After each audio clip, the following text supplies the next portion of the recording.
എല്ലാവർക്കും എൻ്റെ പുതിയൊരു വീഡിയോയിലേക്ക് സ്വാഗതം. ഇന്ന് ഞാൻ ഇവിടെ തയ്യാറാക്കാൻ പോകുന്നത് ചക്കക്കുരു മാങ്ങയും വെച്ച് നല്ല ടേസ്റ്റോട് കൂടി ഒരു ഒഴിക്കാൻ കറിയാണ്. നല്ല ടേസ്റ്റാണ് ഈ കറിക്ക്. എളുപ്പത്തിൽ നമുക്ക് കുക്കറിൽ തന്നെ ഇത് ഉണ്ടാക്കിയെടുക്കാം. ഇതെങ്ങനെ ഉണ്ടാക്കുന്നത് നോക്കിയാലോ. ഇവിടെ ഞാൻ കുറച്ച് ചക്കക്കുരു കഴുകി വൃത്തിയാക്കി ഈ രീതിയിൽ മുറിച്ചെടുത്തുകൊണ്ട് വന്നിട്ടുണ്ട്. ഒരു 35-40ഓളം ചക്കക്കുരുവാണ് ഞാൻ ഇവിടെ എടുത്തിരിക്കുന്നത്. ചക്കക്കുരുവൊക്കെ നമ്മുടെ ആവശ്യത്തിന് എടുക്കാം. എരിവിനനുസരിച്ചുള്ള 2 പച്ചമുളകാണ് ഞാൻ ഇവിടെ എടുത്തിരിക്കുന്നത്. എൻ്റെ ഇരിക്കുന്ന പച്ചമുളക് നല്ല എരിവായതുകൊണ്ടാണ് ഞാൻ 2 പച്ചമുളക് എടുത്തിരിക്കുന്നത്. അത് നടുവേ ഒന്ന് കീറിയിട്ട് കുക്കറിലോട്ട് അങ്ങ് ഇട്ട് കൊടുക്കാം. ഇതിലോട്ട് 1 ടീസ്പൂൺ കാശ്മീരി ചില്ലി പൗഡറും 1/2 ടീസ്പൂൺ മഞ്ഞൾപ്പൊടിയും ആവശ്യത്തിന് ഉപ്പും ഇട്ട് 1 ഗ്ലാസ് വെള്ളം കൂടി ഒഴിച്ച് നല്ലതായിട്ട് ഇളക്കി കുക്കർ അടച്ചു വെച്ച് ഒരു 2 വിസിൽ വരുത്തിച്ചെടുക്കാം. അധികം ഇത് വേവിച്ചെടുക്കേണ്ട ആവശ്യമില്ല. 2 വിസിൽ വരുമ്പോൾ തന്നെ ചക്കക്കുരു വെന്ത് കിട്ടും. ചില ചക്കക്കുരു ഒരു വേവ് കൂടുതലായിരിക്കും. അന്നേരം നിങ്ങൾ തുറന്ന് നോക്കുക. വെന്തിട്ടില്ല എന്നുണ്ടെങ്കിൽ 1 വിസിലും കൂടെ വരുത്തിച്ചെടുക്കാം. ചക്കക്കുരു വേകുന്ന സമയം കൊണ്ട് അരപ്പ് റെഡിയാക്കി എടുക്കാം. അതിനുവേണ്ടി ഞാൻ 1/2 കപ്പ് തേങ്ങ എടുത്തിട്ടുണ്ട്.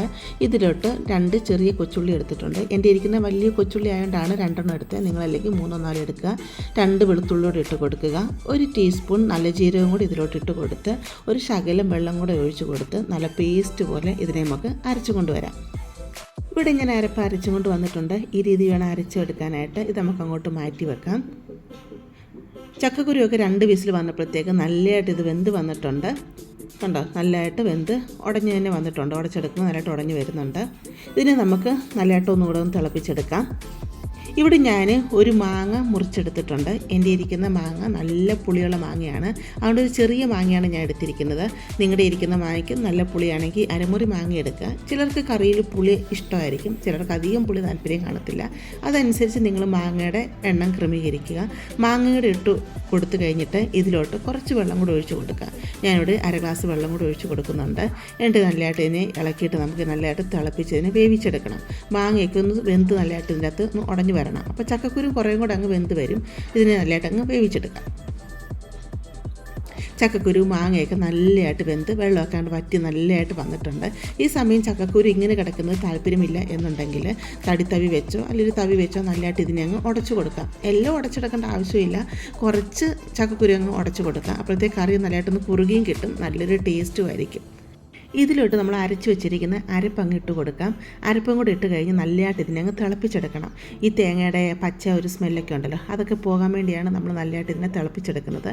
പിന്നെ ഇതിന് ആവശ്യത്തിനുള്ള വെള്ളം നമുക്ക് ഒഴിച്ച് കൊടുക്കാം. ഞാൻ മിക്സി കഴുകി ഒരു കുറച്ച് വെള്ളം കൂടി ഒഴിച്ച് കൊടുക്കുന്നുണ്ട്. കറിക്ക് എത്രയുമാണോ ലൂസ് വേണ്ടത് അതനുസരിച്ച് നമുക്ക് ഇതിലോട്ടുള്ള വെള്ളം ഒഴിച്ച് കൊടുക്കാം. എന്നിട്ട് പിന്നെ കറി തിളപ്പിക്കരുത്. പിന്നെ കറി നല്ലതായിട്ടൊന്ന് ചൂടായി കഴിഞ്ഞ് കഴിയുമ്പോഴത്തേക്ക് തീ അങ്ങ് ഓഫ് ചെയ്യാം. ഇനി നമുക്ക് കടുക് പൊട്ടിച്ചെടുക്കാം. അതിനുവേണ്ടി ഞാനൊരു പാൻ അടുപ്പത്ത് വെച്ച് കൊടുത്തിട്ടുണ്ട്. ഇതിലോട്ട് ശകലം വെളിച്ചെണ്ണ ഒഴിച്ച് കൊടുക്കാം. വെളിച്ചെണ്ണ ഒന്ന് ചൂടായി വരുമ്പോഴത്തേക്ക് ആവശ്യത്തിനുള്ള കടുകിട്ട് കൊടുക്കാം.